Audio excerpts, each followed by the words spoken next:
Podcasting remotely can be a challenge, but it doesn't have to be. Zencastr's all-in-one web-based solution makes the process quick and painless, the way it should be. This podcast is made on Zencastr. Zencastr provides me clear, crystal sound and gorgeous HD video. Not to mention it's easy to use even for my guest, and sometimes they're not that tech savvy. There's nothing to download. They just click on a link and we start recording.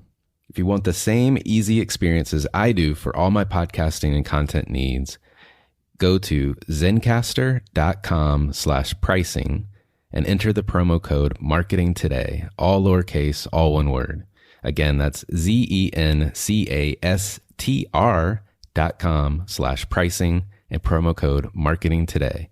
You'll get 30% off your first 3 months. It's time to start sharing your story too.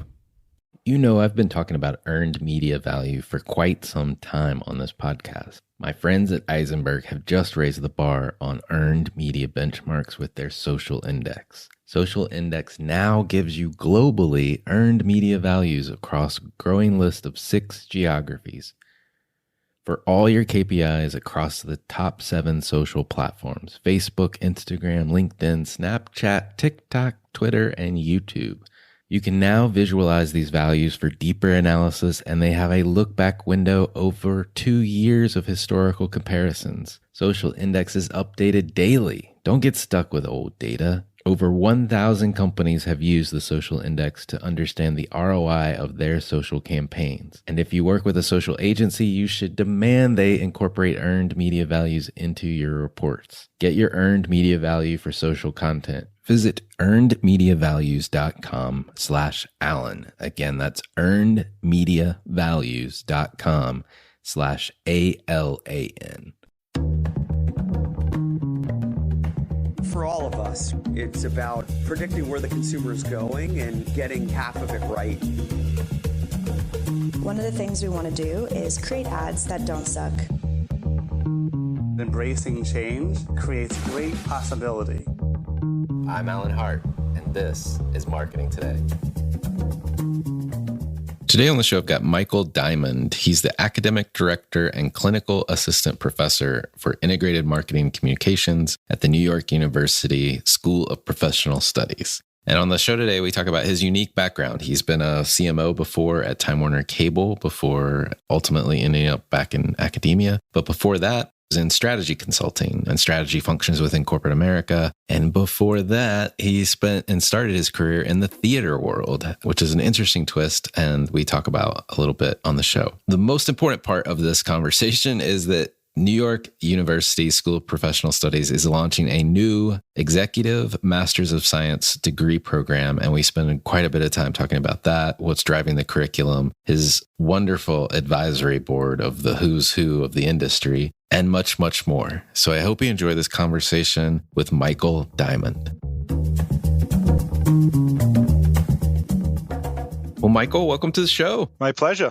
I'm excited to have this conversation. Before we get too started, though, as I was looking at your background, you definitely, you've been in the theater, you've been in business, you've got this whole left-right brain thing going. Tell me more about that. Yeah, well, I think I've probably been battling this left brain, right brain thing my whole life. You know, I probably wasn't ever quite adept enough to be a true scientist and really veer towards the arts, the world of poetry and literature and what have you. But I was kind of grounded enough to realize there was probably a bit more to life than, staring off in the clouds and contemplating my navel, as they say in England. But I think those two things didn't quite start coming together until my sort of maybe late 30s or late 20s, early 30s probably, and which was after some time as a management consultant. But I think there's a funny story about that, which is I got utterly obsessed with data visualization and information design, and not just sort of like casually interested, but somehow these worlds of art and science or math and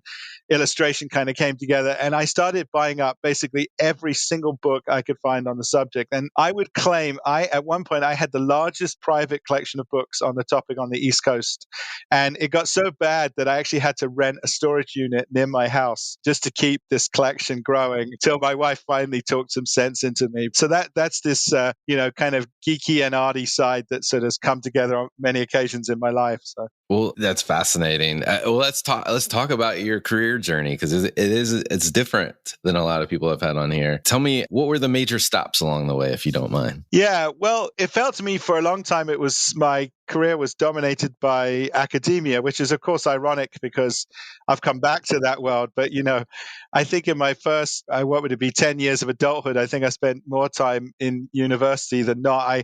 I ran into this young man in London once, and we were talking about what we were both doing, and I told him about all these degrees I had, and he said, "Oh, you're like my mum. You have more degrees than a thermometer," which I thought was a great line. And I think I enjoyed the academic world. But I think when I was growing up in London, I'm a product of suburban London. I certainly didn't dream of becoming a professor or working for a Fortune 500 company as I ultimately did. But I definitely was always really obsessed with sort of the written and the spoken word. And I was really fascinated, I remember from a very early age, by the idea that language could create something beautiful like a poem, or it could engage your emotions like a play, or we had a lot of this in the UK with political debate, that the outcomes of our political life could be influenced by something like a debate in Parliament. And it definitely came from a family that had lots of sort of theatre people and were active in that and amateur dramatics. So it was kind of a natural step first to study English at Oxford. I was lucky to win a place at St. John's College to study English there. Had a fabulous 3 years, really got into the theatre, both from reading a lot of drama, but then a ton of very bad acting at college and directing some plays. And I directed a play that went on to the sort of the Fringe in London, which was a lot of fun. And so I ended up deciding, all right, well, I'd like to go to Yale and study theatre management. So that sort of career took me to Yale and theatre management, and I got into nonprofit arts administration. That was really probably my first, paying gig, was running theatres, raising money for theaters. And a lot of what I was doing, I sort of considered marketing to some extent. I didn't sort of know to call it that at that time, but I was doing a lot of fundraising and direct mail fundraising and, writing grants and positioning and all sorts of there. And I really enjoyed it. And I sort of started to recognize that there probably was something of a science to marketing, or a science to business more generally, and it wasn't all just guesswork. And that intrigued me enough that when I was back in London, so worked in New York after Yale for a couple of years and then went back to London, I thought maybe, I should do an MBA, and that's a great kind of pivot point. And that would give me a chance to explore the science of business a bit more. And whilst I was doing my MBA, I really took to strategy and marketing. Those were the things I, really enjoyed doing. There were some great professors there, Paddy Barwise, who was teaching marketing, and Gary Hamill, who was teaching strategy, and a number of others. And I was sort of very lucky to get one of those coveted spots as an intern at a big strategic consulting firm. In my case, I worked for Booz Allen. And they had this fantastic media and entertainment practice, both in Europe and in America, based in New York. And I didn't know any of this at the time, but, many of the colleagues, when I was working as a sort of junior, entry level post MBA consultant there, would turn out to be very accomplished people. So I was rubbing shoulders with people like Mark Reed, went on to lead WPP. Bob Backish was, I think, already a junior partner then. He's, as you guys know, he runs Paramount now, present CEO of Paramount. Krishan Bhatia was a colleague of mine, obviously president, I think, of NBC Universal Advertising. So, there's some really high octane, smart and accomplished people there. And it was a great atmosphere to work in. And I loved the kind of core work of strategy consulting, but obviously I didn't like the crazy hours and the travel. So, the next window to open was I got this sort of random call from Time Warner, who were looking to sort of build or form a new strategy group, and asked me if I'd join as an associate director of strategy or something. And it was really probably the right time for me to move to the client side, so called. So that took me to Time Warner. I can go on from there. There was 20 extremely good years, I have to say, with a chance mostly, I think, marked by working with very fascinating visionary people like Jerry Levin and Dick Parsons and Jeff Bewkes and Steve Case. And ultimately, I ended up serving as a chief of staff to this wonderful man called Don Logan, who you may remember, or many of your listeners remember, was the CEO of Time Inc. for many years. And at one point, he served as the co-chief COO of Time Warner, the whole company, and I was his chief of staff. And amazing experiences, just amazing experiences, learning about business and how senior leaders go about their day and stuff. So. Well, and I know I think your last post there was as CMO or interim CMO of Time Warner Cable, if I'm not mistaken. Yeah, correct. How did you end up from there into academia and what you're doing at NYU? Yeah, I mean, joining Time Warner Cable was very much a sort of fulfillment of what I had wanted to do. I had been a corporate guy for a long time, and I loved it. I ran international strategy. I flew around the world and did fun things and brought people together. But I realized I never sort of had my hands on the real levers and operations of the business. So moving to Time Warner Cable was all about, how to get much deeper experience in one of the operating businesses. And it was a fantastic place to work and to learn. And as you said, ultimately, I sort of went through the ranks of strategy and research and insights, and I got growth marketing, and then I added pricing, et cetera. And I was ultimately asked to step in as the CMO whilst the company was going through it was being purchased at first by Comcast, that fell through, and then by Charter. So I was the CMO the last couple of, I think, 2.5 years, whatever, of that transition, which was, in itself a challenge, but it was a wonderful experience to lead and grow a team and kind of deliver. I think we had our very best year. The last year, the company was an independent company. But at the end of that, which was almost 20 years of working at Time Warner, I had an opportunity afforded by the arrangements they had for executives to sort of take a couple of years off, and it was a great chance to say, all right, well, what do I really want to do? And I spent some time sailing and learning tennis, and but was clearly a bit too young to retire. And so I thought, I thought teaching was something I would really enjoy, and it was a way to contribute and give back. And I'd done some teaching along the way at Yale and a couple of other places. So I decided to take that more seriously. I got a lot of training, worked at Baruch for a semester teaching marketing to all the executive MBAs. And then when the NYU sort of position came open, it seemed like the absolutely perfect move for me, because it was very much this School of Professional Studies that I work at, where I run the marketing and PR programs. It's very much about an applied professional education. It's very much about how do we use academic rigor but match theory and practice together. So that seemed the perfect place for me. Well, and you guys, I mean, if I've got my numbers right, I think the NYU School of Professional Studies is more than 200 adjunct faculty members, something like that, alongside the full-time faculty. Yeah, that's just in my program. Yes, I think probably in the school there's probably between 800 and 1,000 faculty totally, but in my program there's probably between 250 depending on the semester, depending on the needs, but about 250 adjunct faculty, and we're serving about 1,500 graduate students in those two programs. So there's a graduate program we call the Masters of Science in Integrated Marketing, and then another one which is the Master of Science in PR and Corporate Communication. And between those two programs, there's about 1,400 graduate students, on top of which we run a bunch of certificates, which are phenomenal. We launched one in healthcare marketing and communications that's been really popular. We launched a wonderful certificate with the ARF in marketing optimization and insights. So that adds another 200 or 300 students on top of that. So I think, Alan, and I'm sure someone's going to correct me here, but I think we are possibly the largest graduate program that's dedicated to marketing in the US. So I don't know of any programs bigger. I mean, I think there may be some MBA programs, with concentrations in marketing, but I'm not aware of any program, certainly one of the quality and rigor that we provide, that has that kind of scale. So yeah, I'm not aware of one either. So I'll give it to you. You're the you're the largest. Well, I know. So you described the two Masters of Science degrees that you have now, but you're actually also launching a new executive program for marketing and strategic communications. Tell me a little bit more about that, and why launch that? Yeah, well, it's interesting because I think it both comes out of the ethos of the school itself, and it also, I'd like to believe, is very responsive to what we see in the marketplace. So the School of Professional Studies, about 90 years old, and they have had a long history of sort of providing access and opportunity and serving sort of new populations.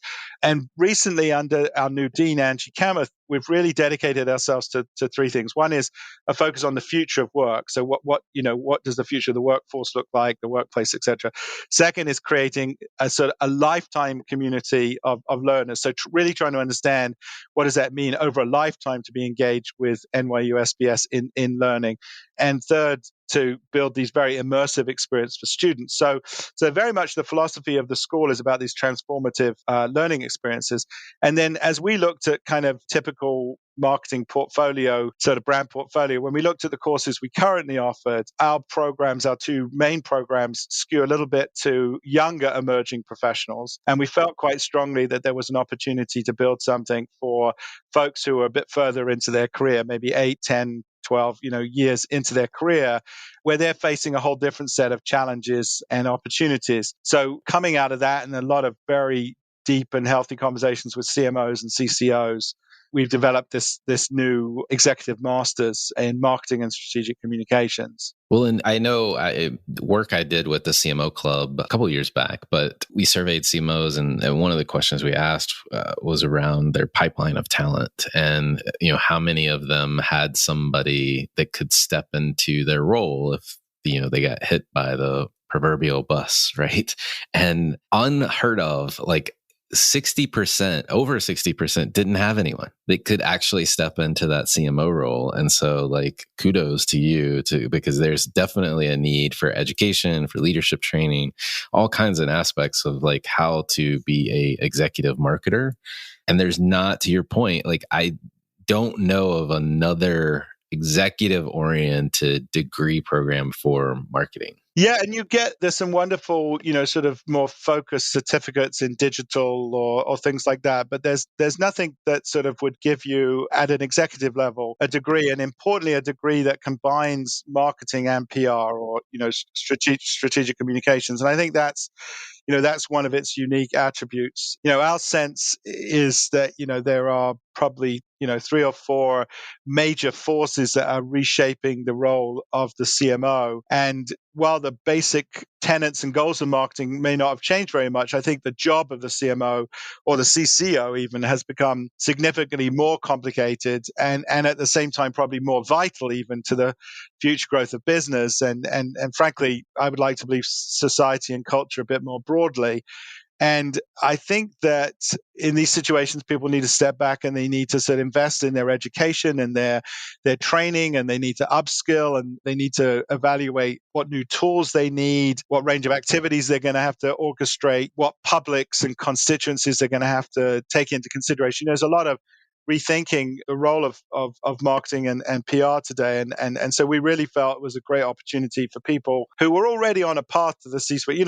These are accomplished people who have demonstrated, a lot of the capacity to create value from marketing and PR, but they're looking for something else, or they're looking to expand their portfolio, or they want to be more ready for the C-suite, that sort of profile of students. So tell me a little bit more about the curriculum that you're teaching as well. Yeah, well, the curriculum, maybe it's sort of probably as context, and maybe your listeners, have a different list that they would put here. But as context, the sort of forces that we think are reshaping the role are really 4. I mean, we talk about 4, and you'll see that the course to some extent is the program to some extent is built coming out of that. Number 1 is globalization. At NYU, we're almost uniquely positioned. It's such a global and diverse university that you see this every day. It's a wonderful experience to be a faculty member at a school with that level of global and domestic diversity. But for marketers, I think, and communications folks, globalization has to mean something much more than just new export-led growth. Take your brand and sell it overseas, which has traditionally been the case for many years. And we spend a lot of time looking at China, Latin America, other places. It's a place where you're getting all sorts of. It's a source of innovation. It's a source of new talent. It's a source of creativity. It's also, a place where there's a lot of influencing. Reputations can be built, but they can also be damaged, outside the US. And so this interaction that we all have with environments outside our home markets, I think is something very critical to explore.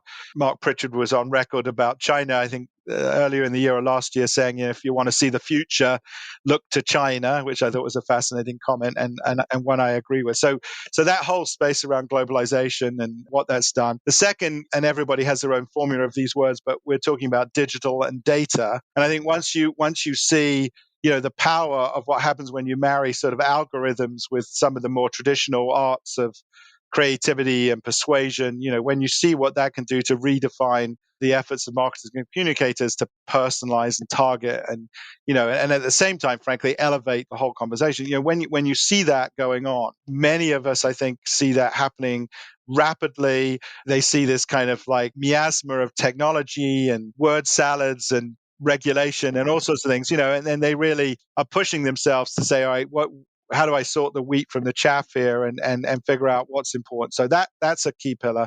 The third area, that we'll cover in some depth is around things like ethics, more broadly trust, corporate reputation, the role of purpose. That's obviously, not just on the lips of pundits, but it's been clearly demonstrated that, companies with a greater sense of purpose, and whether you define that as just, a raison d'etre of being, which I think is essentially what Jim Stengel means when he talks about purposes, like, why do you exist? Or whether you define it all the way to, are you a social activist and do you take up various causes? But, however you define those things, clearly that sense of purpose and the sense of trust you build through your actions, words and actions, has become much more critical for marketers and communicators to understand. And so, we're looking at, how marketing and PR are redefining themselves in that context. And then finally, which I think perhaps doesn't get as much play in other places, but we have a great opportunity to explore this, is the idea of both marketing and PR, the integration of those two things. Most obvious example being social media. There's always some kind of turf war between marketing and PR about who owns social media, but more generally, all of us operating in this world understand that consumers don't really see these boundaries, or stakeholders more broadly. They just see a whole series of different touch points with the brand, and they don't care whether it came from the PR person or the marketing person. But those things clearly need to be much better coordinated and integrated and orchestrated. And so we're looking at that. We're looking at what are these new sort of hybrid roles of growth officer or experience officer. What does that look like as well? I like all of these trends, of course, and I agree that these are driving and shaping the role going forward. And the role, you highlighted this, but the role is like no other in the C-suite. Like every CMO role is a unique snowflake.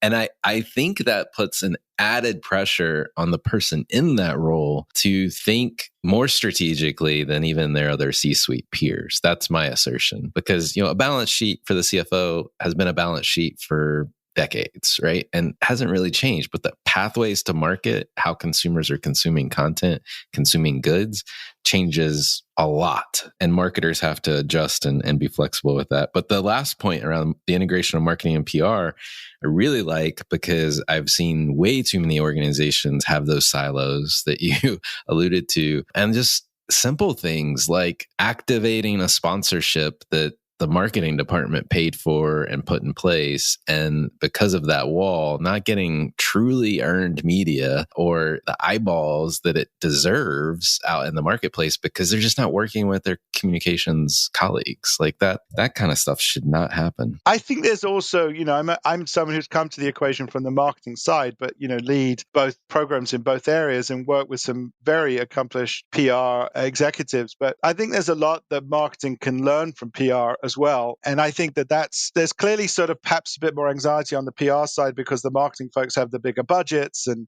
can show typically a bit more direct measurability in their activities. But I think when you get down to some of the core competencies that are going to be need for this next generation of marketers, a lot of them feel like skill sets that actually have already been very well developed among very competent PR executives. So, the idea of examining that, I think is very important as well. Totally agree. And I would put a fine point on it to say that they understand the so what, right? Like why is this important?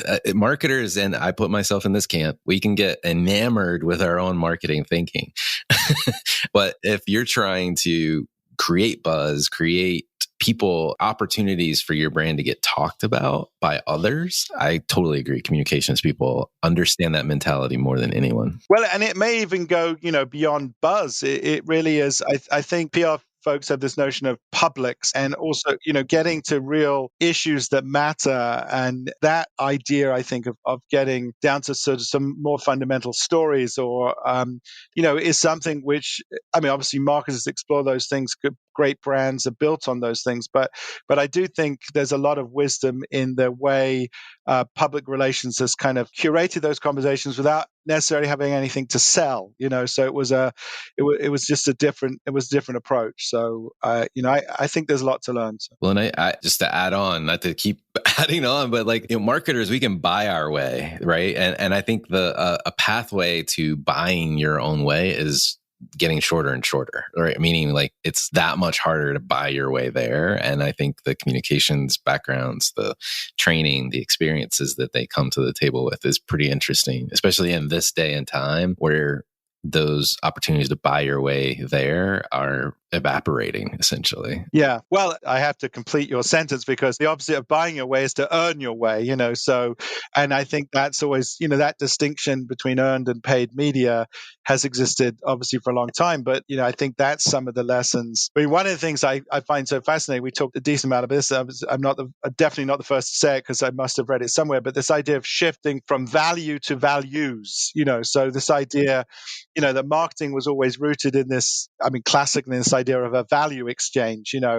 We create and communicate something of value for a consumer, and then we capture that somehow in the price we charge. But, I think what PR understood for a long time is that publics, as the PR folks call them more broadly, needs brands that align around their values and that companies that stand for something, that's beyond just delivering on the basic product and even emotional benefits. Consumers are more and more oriented around these very deep perceptions of how companies show up in the world and authenticity and trust and purpose, etc. So, those are things which I think the PR folks perhaps have given a more concrete or explicit. They've spent time in that space, so there's a lot to learn. Well, I really like the idea of the program, and I was looking at the site earlier, and man, have you built an impressive faculty and advisory council for this program. I mean, one, I just want to know how that all came together. I've met or interviewed several of them, like Mark Deswan Ahrens, Antonio Lucio, Dow Bergsma. I've met or interviewed a couple of those folks, but there's a longer list. How'd that all come about? I mean, they're the who's who. Yeah. Well, it's just been so wonderful to know that many leading marketing and communications leaders, frankly, people I respect and admire for how they've gone about building brands and injecting humanity and ethics into what they do and, elevating the role of our industry, really the legends and the lines of our industry. That when we talk to folks about what we're trying to do at the School of Professional Studies in this domain of marketing and PR, especially about this new executive master's program, they instantly get it. They understand, they've been supportive, and they've all said, we want to be part of this. How can we support you? How can we contribute content, thoughts, connections, things like that? So it has been a wonderful, experience to have folks of that caliber engage with us, and the list. The list goes on. Stefan Gans, who's the Chief Insights and Analytics Officer at PepsiCo, will be guest lecturing and teaching. Alice Fournier from WD-40 is going to join us. Kristen Allegri-Williams from Optimizely, who's a wonderful colleague I got to know through some programs I was teaching on. And then we already actually had an advisory board for what is essentially kind of an emerging center for the transformation of marketing and PR that we've been working on, that included people like Javier Meza from Coca-Cola and Catherine Metcalf from CVS, who's a CCO. Rishad Tabakawala, who's, probably one of the smartest guys you'll meet. So, really good folks. Anna Maria De Salva over at Hill and Knowlton, Judith Harrison from Weber Shandwick. And these folks, Lydia Lee, who also was at Weber Shandwick, is a really extraordinary thinker, was CTO, I think, of Weber Shandwick and global head of China. Jim Joseph, who's on our faculty, who's over at IPG Health now. Louisa Wong at Wavemaker. Is a chap called Yanis Kotsiagouridis, who's the charge of all the data and intelligence at Edelman, and all of them, I think, and they all come from these very different kind of backgrounds and perspectives, but all of them have recognized what we're trying to do and I think hopefully bought into supporting us and trying to get this new executive masters launched. So it's awesome. I have one more question for you before we switch over and switch gears. Is as you think about the CMO role or even the chief growth officer role today, like what do you believe it takes to be successful? Well, I think a lot of what it will take to be successful perhaps is that capacity to master the things we were talking about. But maybe the 4 or 5 I would highlight is I do think this idea of integration, or you might call it orchestration, or that idea, which probably manifests in 2 ways. One is the idea of building these seamless experiences for consumers and figuring out how to do that so that you can sort of deliver, all of the touch points and the capabilities of the company in a seamless way. But also the idea of how you integrate functions and practices and disciplines, that you mentioned the word around silos, and they just sort of, I've worked in large companies, and even against your best efforts they just sort of emerge. So I think the highly successful growth officers are the ones who can sort of both integrate the consumer experience but then also deliver the functional responsibilities in some kind of orchestrated way. Clearly, technology, no marketer or communications officer today can avoid understanding the full impact of how pervasive and boundary shifting and, that technology has become. I don't know if it was in your CMO Club survey, but I remember a similar survey at the time that said, that I think many CMOs spend more money on technology today than the CTO. So just can't see a world in which, without making a case for technology versus creativity or anything like that, but a CMO or a chief growth officer has to understand how technology will play a transformative role. And then I think perhaps the last, and I'm sort of abbreviating, perhaps I'd add like revenue and growth together. Yes, meaning that to me was part of the problematic with CMOs, and everybody reads the reports, from Spencer Stewart. And I think it's, Antonio Lucio is always very quick. I heard him recently at one of those marketing awards, and he was, first words out of his mouth were, why are we all beating ourselves up about the death of marketing? And, he said, not at all. We have this extraordinarily important role to play, etc. But so I'm not bemoaning the death of marketing in any way, but I do think marketers got either a little distracted with digital, which was very important and it drove growth and it drove measurable results, etc. But maybe they lost some of their, more traditional purview around brand and thought leadership and sort of broader things. And then I also think, and we try very, very hard in all of our programs, that sometimes marketers get a bad rap that they don't understand the language of business, so really literally the nuts and bolts, the P&L, what's on the CEO's mind, what does, she or he really feel are important, and what are the levers of growth, etc. And, so I think you're beginning to see various different folks emerge who demonstrably have those kind of skills together. But that's something perhaps new for marketers, certainly marketers who came more from a more traditional creative or Marcom's background. So. That's a great list. And for those that are listening, you should be taking notes. things to go shore up on. One of the things we like to do is kind of switch gears and get to know you a little bit better. We know you have this theater background, but I'm curious, and I want to ask you my favorite question to ask everyone that comes on. Has there been an experience of your past that defines and makes up who you are today? Well, hard to limit me to one experience, I guess. So I that's a great question. I'll probably have to give you more than one. But number one, I'd say was probably my upbringing. My parents, and it sounds a bit corny. Everybody thanks their parents, but my parents, Andrew and Tony Diamond, they are extraordinarily hardworking people. And they always instilled in me a belief that it was important to do your best, and B, that it was important to share your gifts, serve the community around you and things like that. That was just a very foundational part of my upbringing, and it defined me. There's no question it did. I think the second has been work partnerships, and I've been really lucky to work with and for and alongside some extraordinary people who've taught me life lessons in a sense. I mentioned Don Logan before. One of the things that, and I've shared this in other forums, but he really taught me this idea of speaking truth to power, and sort of trusting yourself, and this belief that if you don't do it, who's going to do it? There's there's some wisdom in being able to work with people who can instill that kind of confidence in you. Obviously, you got to moderate it. Friendships, I have a wonderful set of friends from, all around the world now. And, candidly, one of the most important things they do for me is to burst my balloon. I mean, I don't know if that's a very English tradition, but they're more likely, cutting me down to size than in any way building me up. But I think that's important. I benefited from a wonderful education. I mean, it sounds braggy when you say it, but, it was an undergrad at Oxford, a grad degree from Yale.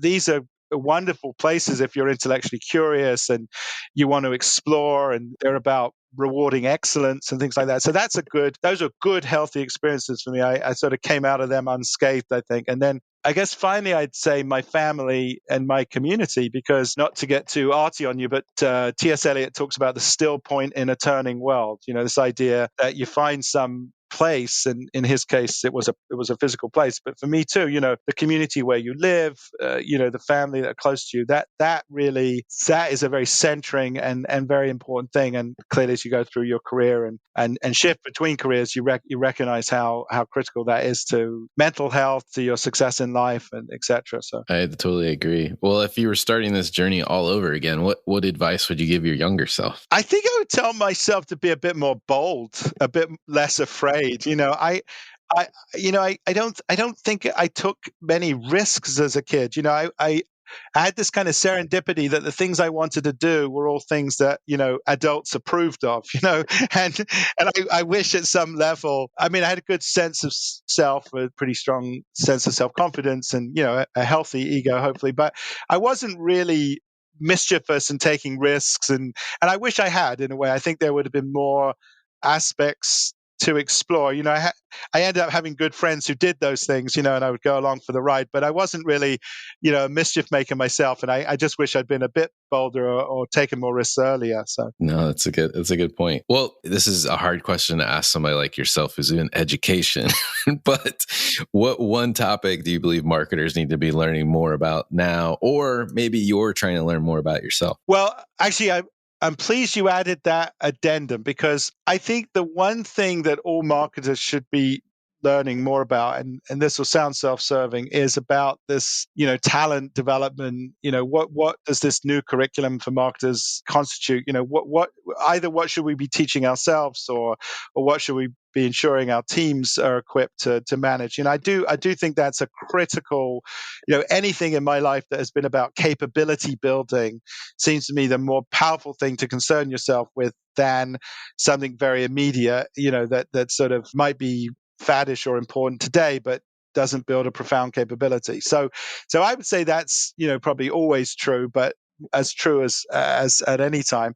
What I personally am trying to understand, and it's almost will contradict myself, is to get my head around the metaverse, to be honest, is to understand really how critical is it, or in what important ways will it change our experience as consumers and change our jobs as marketers.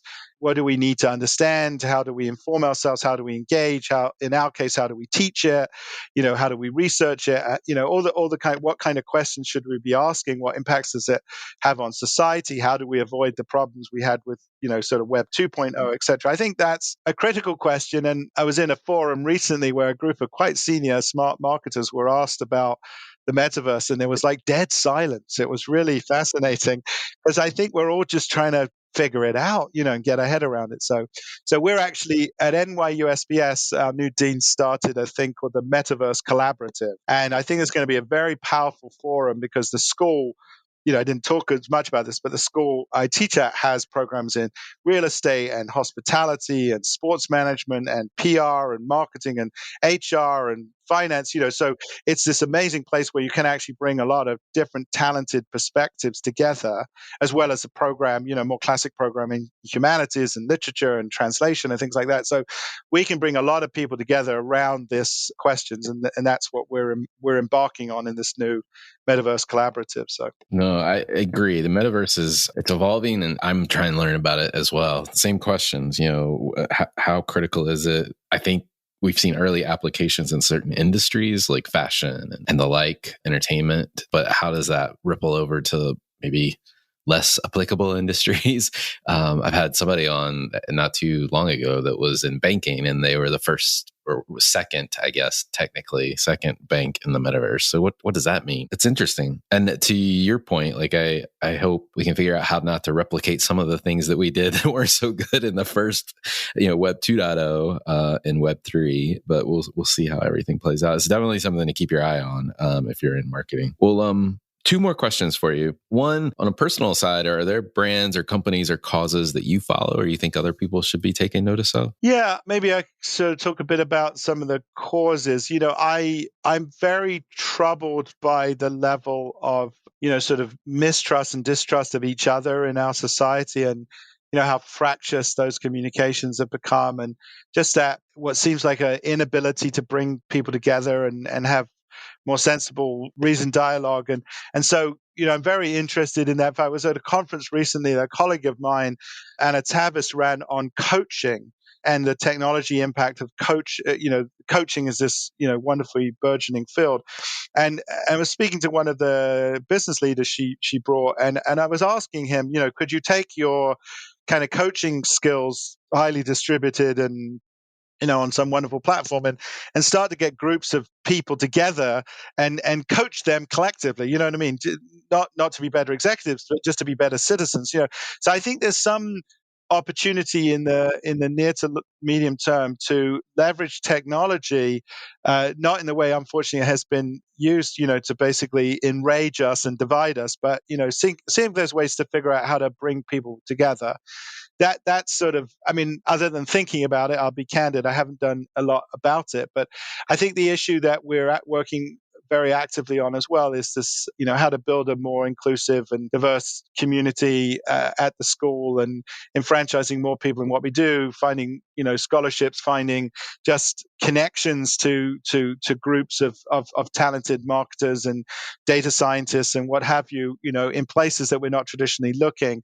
And so that is, occupied my mind for a while. And brands, I think I'm very interested in a lot of the innovation around digital health, health generally, but, the whole world of quantified self. And again, I guess it's a technology themed one, but what happens when we have products and services that can give us this constant feedback and provide us insight, to our own habits or health, or, help with mental health, or any series of those things. I'm quite impressed by a lot of companies I see in that space. Yeah, no, it's definitely interesting. And, I hope we can find tech. I hadn't thought about using technology to bring people together. Maybe that feels like it's solvable somehow. Yeah, exactly. Well, that was the insight I had sitting at this conference, because these wonderful companies, I think Ezra was the chap I was talking to, this wonderful company that they can create these platforms that seem to have been very effective, and big companies are paying them to train their people and, orient, that maybe we could use, that kind of scale. And maybe that relates to the metaverse, to go back to the metaverse. Maybe that's a place you can sort of bring people together in a more controlled way and sort of have them, work through scenarios and I think that storytelling more generally, which is one of the powers of marketing, PR, if we're going to put that to work for the good of society, which I think, to some extent we all want to do, we would like to make money for our businesses and grow, but we also want to profoundly help shape, the future of the world we live in. So I think maybe the metaverse and technology provides some of those opportunities to do that. Well, last question for you. What do you think is either the largest opportunity or threat to marketers today? Well, it's funny, given that I just spent time talking about the metaverse, I think one of the things I always worry about is marketers love to sort of chase shiny objects. I think sometimes that I worry, and I guess perhaps I worry more about, are we training people in this sort of really complex world to still ask these kind of foundational questions about impact and importance. And, one of the greatest benefits, going back to our advisors and, the other wonderful marketers you've had on your show, and I've had the privilege to sort of work with or talk to, is they tend to go back to fundamentals. They tend to say they're not in any way, sort of Luddites. They're not rejecting technology. They're not rejecting ideas, but they're going back to fundamental questions about consumer preference and consumer needs and what problem does this solve and those kind of questions. And I think we need to ensure that we train a generation of marketers, or, that are both aware and current and fluent with the new, but also have the capacity to discern and evaluate and ask those foundational questions, and understand real impact and importance. So that I think is, possibly an opportunity and or a threat. No, I agree, and it gets back to critical thinking. Like, are we critical thinkers or not? And your point about fundamentals of consumer behavior, consumers don't change as much as we think they will, or as fast as we think they will. That's probably the accurate way to say that. They do change. 100% right, Alan. I read a sort of brief recently about things that were changing and how consumers are very different. But at the same time, you'll read reports that Gen Z are, they're buying vinyl record players and they're going back to brands from the 50s and 60s. And, they're seeking a form of authenticity that they don't necessarily find in technology. And so I think it's more about how we respond, how we interpret the signals. First, it's to figure out what the signals are and what's noise. Then it's how we interpret and respond to those signals, and the answers don't all have to be bright, shiny objects, I guess is kind of what I'm saying. Well, I've really enjoyed this conversation. Michael, thank you so much for coming on and telling us what you're doing at NYU and all the great work that you're doing. Yeah, well, check out, it's sbs.nyu.edu/execms, EXECMS, and we'd love to see some of you in the program. So I love it. We'll send them your way. All right, my friend. Thank you so much. It's great talking to you. Hi, it's Alan again. Marketing Today was created and produced by me, with support from my team and podcast editors, sound engineers, and writers at Share Your Genius. Find them at shareyourgenius.com. If you're new to Marketing Today, please feel free to write us a review on iTunes or your favorite listening platform. Don't forget to subscribe on marketingtodaypodcast.com and tell your friends and colleagues about the show. I love to hear from listeners. You can contact me on marketingtodaypodcast.com. There, you will also find complete show notes, links to what was discussed in the episode today, and you can search our archives. I'm Alan Hart, and this is Marketing Today.